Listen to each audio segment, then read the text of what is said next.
Jeet Adani, thank you very much for being part of our journey. This idea actually started with Gautam Bhai way back in 2019. We actually laid foundation for building a data center here in the great state of Andhra Pradesh and in Visakhapatnam.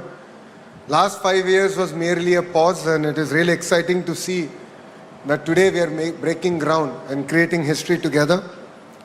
I would also like to thank Preeti ji, the Vice President and Country Manager, Google India. And thank you, Laura ji, for your kind words and your support. It means a lot for Andhra Pradesh, and we look forward to having a US consulate here in the state of Andhra Pradesh.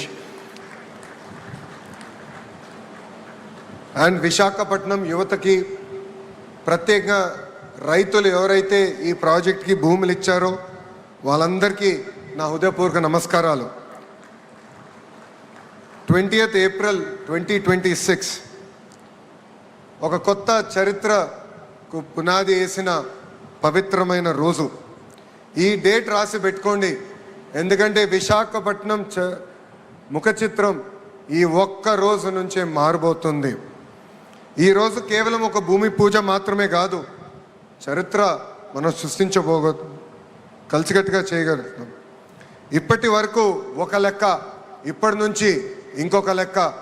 ఇప్పటి వరకు విశాఖపట్నం ఒక ఉక్కో city అంటే ఇప్పటి నుంచి విశాఖపట్నం ఒక data AI హబ్గా కూడా మనం పిలుచుకోబోతున్నాం. ఇప్పటి వరకు గూగుల్లో విశాఖపట్నాన్ని గూగుల్ చేసేవారు.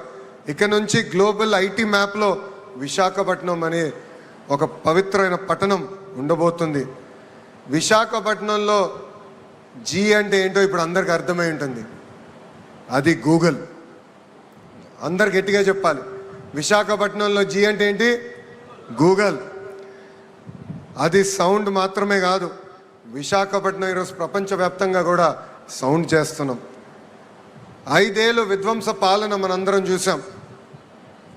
ఆంధ్ర రాష్ట్రానికి చెందిన అనేక మంది పారిశ్రామికవేత్తలు ఆంధ్ర రాష్ట్రంలో పెట్టుబడులు పెట్టేదానికి ఇబ్బంది పడిన రోజులు. అక్కడి నుంచి మనం ప్రారంభించాం. 2024 ఎన్నికల్లో 5 కోట్ల ఆంధ్రులకు అద్భుతమైన మ్యాండేట్ ఇచ్చారు. ఎన్డీఏ